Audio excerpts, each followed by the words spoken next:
Hello and welcome to NDTV. I'm Rohit Khilnani. I'm here to talk about this book, which I just finished reading, Stories I Must Tell, The Emotional Life of an Actor by Mr. Kabir Bedi, who is here on your television screens right now. So thank you so much. Really enjoyed your book, and that's what we're going to discuss now.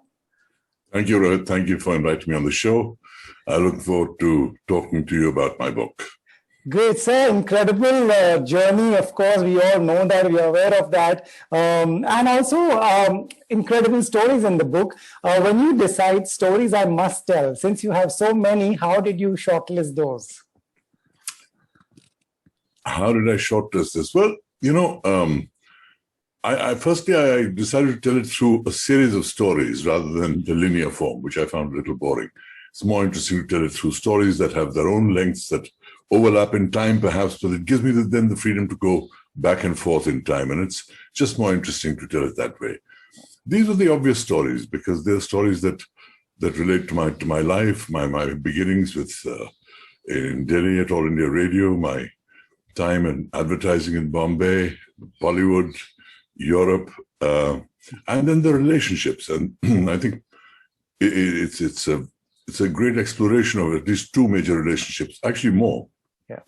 But relationships form a major part of my thing, as well as my journey and the extraordinary ups and downs that I've faced in the course of my career across 3 continents. Right. Right. So, I'll come to the All India Radio job, and what an interesting story that you have shared over there. Before that, I'll take you, just for the benefit of our viewers, you wanted to be a reporter, you wanted to join All India Radio? But right, the thing was, because of my parents' very idealistic lives, fighting for freedom of the country and helping people and entering religious realms and moving from being revolutionaries to being religious figures, there was no money in the bank. So when I joined St. Stephen's, I had to find a way to pay my bills. And working with All India Radio was one of the ways in which I paid my bills. So I became a cub reporter for All India Radio. I did a program called Mirror of the World for television. And that was sort of my first beginnings in the audio-visual world. Right. And that's where I learned the basics of film and film editing and putting together programs and how to tell stories interestingly. It all began with All India Radio. Right. So in this book, there's a very interesting story of how Beatles were in India, and Mr. Kabir Bedi on your screens was a cub reporter at that time. And you had decided that come what may, whatever it takes, I'm going to interview them. Was that the case? That was the case. That was the case. Because I was the craziest Beatles fan. They were not only great musicians who I adored, they symbolized the whole 60s to me. Everything connected to the 60s, the rebellions, the revolution, the flower power, the counterculture, right. All the exciting things that were happening in the 60s, which I think was perhaps the most exciting decade of the last century. So when they came into town, I said, I've got to get there. And I knew I had to be at the Delhi Press Corps, and they were all staying at the Oberoi Intercontinental Hotel. And I sat there and I stalked out Brian Epstein because I knew he was their manager. Everyone else was looking for the Beatles. Nobody recognized Brian Epstein. I did. And I cornered him. And I pressured him. And I told him the government wanted to do this interview. And it would be very embarrassing if you didn't. One way or another, I got the interview. He refused to let the boys do it. He said he'll do it. When I went to see him, he wasn't well. He walked me across the length of the hotel, across the length of the floor, went to the other side, knocked on the door and says, boys, do me a favor, give this guy an interview. And there I was in with the room with the Beatles, my idols. Now, what happened in the interview, what I said to them, what they said to the cheeky questions I asked them, their replies and all, I'll leave that for people to read in the book. Right. But that interview was a turning point for me because there were dramas leading up to the interview, there were dramas in the interview, and there were dramas following the interview. And the dramas following the interview caused me to realize I could not work with All India Radio anymore. Okay. I had to leave Delhi and find a new destiny in Mumbai, and I left with 700 rupees in my pocket. So that was the turning point interview of my life. Wow. And also all credit to you for to get it the way you got it. Do you remember the moment when you walked into the room and Paul McCartney was there? Mm-hmm. Absolutely. Yeah. It was just magical. Paul McCartney, John Lennon, Ringo Starr, George Harrison. I mean, these are the gods that we worshipped as St. Stephen's. Right. And we played their music and we just adored everything about them. And they were so nice. They were basically, Paul was always the friendly one, which is why they call him the cute Beatle. He was affable and nice. Gave very practiced kind of replies. Didn't give much ground, just talked about Michelle and other songs and why he called it Michelle, which is a romantic thing. But I don't want to get into the interview. People are going to have to buy the book to read that interview because it was a very special moment and a very special thing. And I cheekily asked John Lennon about drugs, and what he replied is in the book. So, is in the book. Yeah. Right. And then, of course, you wanted to join movies, but somewhere you decided that no singing and dancing for you. Where, actors here, Rajesh Khanna and everybody was doing that. How did you think that you would make it and get work by not doing what others were doing successfully? Well, I fancied myself as a very serious actor, so I thought I could get by just with my acting skills. Right. The fact is, it was a colossal mistake because all the major heroes of the time sang songs and danced in films. And the strange thing is, I love watching song and dance. Yeah. But I have two left feet. I'm not a dancer.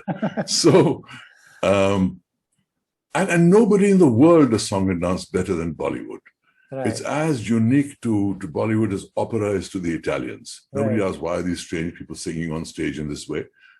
It's a tradition, and we've made it an art form. We are the best dancers, the best choreographers, the best musicians, the best lyricists in the world. Right.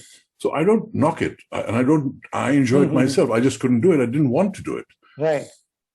And that, I think, was something that forced me to think about going abroad and seeing if I could act there. So when the Italians came into town looking for the ideal Sandokan, right, I saw it as the gateway to that opportunity. Wow. And how I nailed that audition is also another story in the book, and what it takes to nail an audition, and the kind of grit that you have in your youth, where you just want to achieve, where you just want to prove yourself, where you want to show people what you can do and what's in you, whether as a reporter in Delhi or as a advertising executive or as a Bollywood actor or as an actor that wants to get into European films, and what it takes to nail an audition for the most important role in Europe at the time. Right. So was it tough to have this balance where on one side you're working with the Italians, there's Hollywood on one side, you have experience there, and then there's Bollywood where if you ask for a script, people feel bad. How did you strike that balance? Okay, this is how this is, and this is how that is. It's called different strokes for different folks. You just get used to every system. Bollywood trains you to improvise because they are constantly updating the script. Although things have changed now. Right. It's much more organized, much more modern. But in those days, you were given a story narration when they came to pitch the film to you. Right. And you were never given a script. And there's a reason for this. There's two reasons. One was that they didn't want scripts floating around in case somebody else got hold of it and the punchline, the big twist in the film, was taken away and used in some other film. Sure. The second thing was that films take a long time to make. So they didn't want people to get, they didn't want people to sort of be distracted by all that. Okay. But most importantly, when they narrate a film to you, they narrate it from your point of view. So you think, I'm the king of this film. And each person is given that narration. And so everyone thinks they're the kings until they come on set and discover that there's a balance. So that is some conflicts. Right. But it was a system that got me very used to learning lines quickly, improvising and adjusting quickly, which is a lifelong gift that Bollywood gave me. Yeah. And Bollywood also I've got to thank because they made me an all-India name. My first big film was Kache Dhage. Yeah. I was an actor that was talked about when the Italians came into town, all because of Bollywood. So I'd never diss Bollywood. Bollywood did enormous things for me in terms of putting me on the map. Absolutely. Growing up, at a time when watching Khoon Bhari Maang on tape and cassette. That's the time, that was one of your iconic movies, and you talk about it. Was it also your friendship with Rakesh Roshan? You knew him well and you trusted him and went ahead with that role? Well, Khoon Bhari Maang actually happened in the middle of my Hollywood years. I was shooting film with Tom Selleck in Hawaii for Magnum PI, which made him a big star. And Rakesh called and said, I want you to do this film. And I said, great. Why are you calling me in Hawaii? What's happened to all the Bollywood actors? And he said, no, this film, the hero becomes a villain. No hero wants to do it. If I put a villain in the role, surprise is lost. You're the only one that can convincingly be a hero and a villain. And nobody will suspect that you turn and twist in the middle. Right. So, and then when he told me that he had Rekha in the leading role, yes, that did it for me. I packed my bags in Honolulu and came straight to Bollywood and shot the film with Rakesh Roshan, because we'd done a film earlier in my career with Simi. So I knew him and he knew me. Right. But I was very surprised and honored that he called me all the way from America to do this film, because he thought I was the best person for the role. And he gave me my biggest Bollywood hit, Khoon Bhari Maang. Everybody remembers. Every child in the country was terrified of me after I threw her to the crocodiles. Crocodile, right. I know, and he said he won't make it without you. That's, and now right. We understand why he said that. Right. So there's obviously a huge interest in the chapter where you talk about your relationship with Parveen Babi. Also, someone having known Parveen, and having done an interview with her, was lucky enough at working at that time to be doing that. I saw you handle this very carefully, and but the story needed to go out. My question is, at that time, was there enough talk about mental illness? Were people aware of what was happening to her? Well, it got out very slowly. Initially, they weren't aware, but certainly at the time when I was with her and she was manifesting all those aspects, people were not aware. And the thing was, she was such a wonderful girl. She was so warm, sensitive, caring, very intelligent. And when things were going beautifully, it was absolutely magnificent. But there was this cloud that clouded the relationship, clouded her mind, clouded everything. It wasn't till our relationship ended, and I've explained the reasons in my book as to why it ended and how it ended, etc. She came back from London. We'd gone there to settle down. She came back, started her career, signed up many films, and then problems started here on the sets. And then started talking about Parveen Babi having cracked up, within quotes. And this is something that she feared the most, because, keeping it quiet, keeping it secret was survival. She knew if the word got out, the industry would drop her like a hot potato. And there was just no way she wanted to talk about this. That's why she was paranoid about seeing doctors, because she felt that even doctors would talk to their friends and the word would get out. And this was on the problem than having her treated. But she did deserve to be treated. She did deserve to get the best medical attention, but she was the person who resisted it the most. Right. Also you talk about one, not to give anything away, but there's an incident when you all traveled to Italy and, you got off the plane and you were the star and, she was just observing all that. And for whatever, people should read that in the book, what happens after that, but she came back. What was she like as a person? Was she an open book? If she is upset, you will know. And if she wants to give you love, and you will know? Within the relationship, absolutely. Within the relationship, absolutely. When there was love, it was overwhelming. When there were rages, they were overpowering. There was no filters within the relationship. Right. Because this was actually because she felt safe in that zone. She could express herself in any way she wanted. And I allowed that. Publicly, there was a mask. She would only go to select gatherings. Hardly anyone was ever called home. It was a womb of protection, a sanctuary. It was very important for her not to drop that mask. So outwardly, she knew the right things to say, the right things to be, the right behavior, and playing the star, etc. And then she would come home, and then it would just be her and me. Right. Right. So where did you last meet her? Do you have any recollection of that meeting? Of course, I've written about it in my book. Just for the benefit of our viewers, right? Well, at the long after we parted, after I'd come back to India, I heard that Parveen Babi had also come back to India, and I was thinking of going to see her. Yeah. But it happened, as many things in life do, by accident. I was walked into the Holiday Inn on the beach in Bombay, and they said, Parveen Babi's there by the pool. So I walked over to her. She said, "Hi, Kabir, how are you?" And she was happy to see me. And I said, "How are you?" And the question genuinely meant. And she said, "Well, everybody thinks I'm mad." Because when she'd come back to India, she'd accused Amitabh Bachchan of being a drug smuggler, being an international gangster, being a CIA agent, all kinds of things.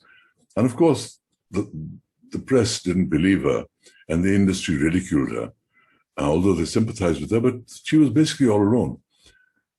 And so I tried to be diplomatic. I said, people have their own opinions as to what madness is. She said, "They all think I'm mad." I said, "People have their opinions on what madness is." And she turned on me. She said, "You also think I'm mad." And it was a highly charged meeting. In the end, she said, I don't want to see you. You're just one of them." And I left. And then many years later, on the sets of a film, I heard she'd passed away. And I was deeply saddened because I felt for all that she had suffered, and the beautiful person that she was, and the terrible emotional scenes that I'd seen with her. We'd have chronicled many of them because, I can talk about it in general, but to feel what happened, the only way to do it is to read it in my book, to see almost a blow-by-blow account. And then I went to her funeral, and there was Danny and there was Mahesh Bhatt, the three men that she had loved. All were there for her funeral, and we took her to the grave with relatives, and she was buried. And it was a really sad ending of a star who'd been the fantasy of millions, who died so ingloriously and sadly like that. Right, I do remember that, that funeral in Juhu. For this chapter, I really want to tell the viewers, pick up this book, and it has a chapter, and that, got me completely hooked onto it. So, talking about something different, what was it like to be very famous in another country, and, over here, did you wanted to tell people that, guys, go and see that show? That show is not here yet. Yes.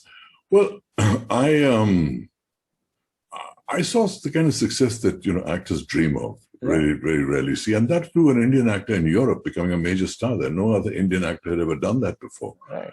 And it was extraordinary stardom, which I've described in great detail in my book. The madness on the streets, the magazines, the television shows, the media feeding frenzy, and the hysteria.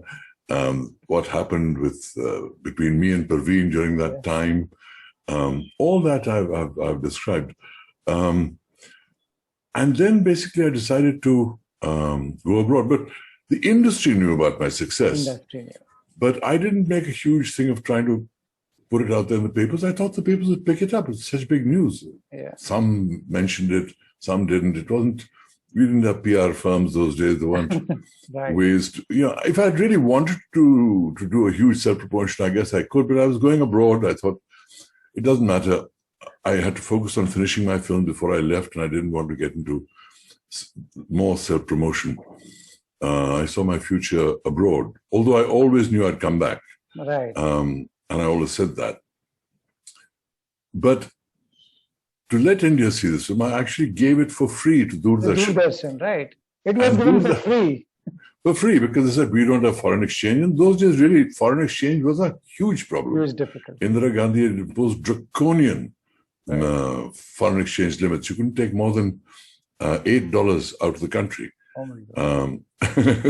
And even adjusting for today's prices, that's like saying you can go abroad with say, $200. Okay. It really was draconian. So it made things very difficult. And the government television didn't have money. So I gave it to them for free.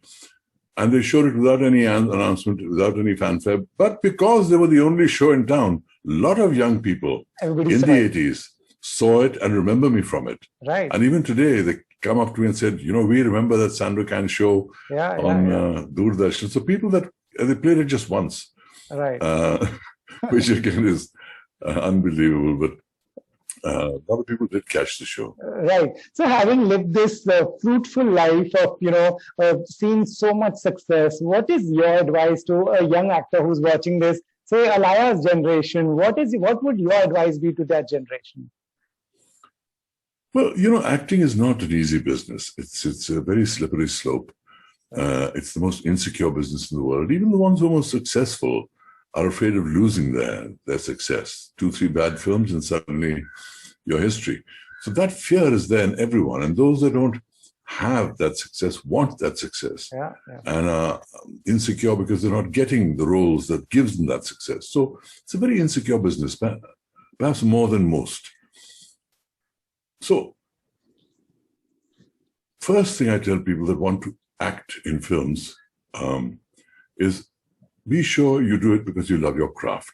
If you love your craft, it really won't matter whether you do it in theater, television, OTT, film. As long as you're working and you're good, you will find your place in the industry. Some can become stars, others will become successful working actors.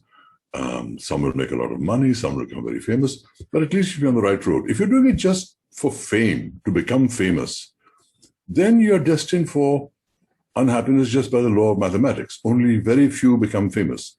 And therefore, if fame is what you're hungering for, and the acting is secondary, you will have a lifetime of frustration.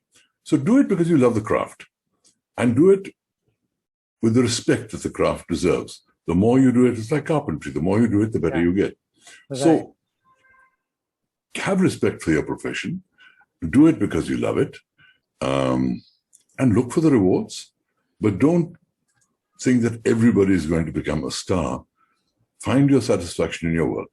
I'm so proud of what Alaya has done because she won the best debut actress Filmfare Award. You gave her that award. Very first film, huh? Yeah. And I presented it to her. You presented it. Yeah. Which is so one of the great moments of my life, to present the Filmfare Award, which I've attended for decades, to my granddaughter. Was just something so special for me.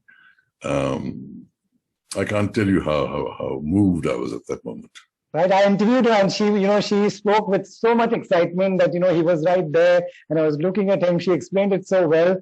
This was great advice coming from someone who's seen all the covers and Filmfare and Cineblitz and Stardust, and now his own book. So please pick up this copy. Mr. Kabir Bedi, appreciate you giving me time and wish you good health, sir. Thank you so much. Thank you so much. Thank you for showing everyone my book. It's a book in which I've poured my heart out. I've bared my soul, and people that read it have been deeply moved by it, and I've been very honored and flattered by the reviews I've got. So I want people to be able to share what I experienced, because it's a deeply emotional experience reading my book, and it's an immersive experience. So I hope you read the book, and I hope you enjoy it. Great. And now that all of us are sitting at home, nothing like a good read. So thank you for this book. Thank you so much. My pleasure. Thank you so much. Thank you so much, Rohit.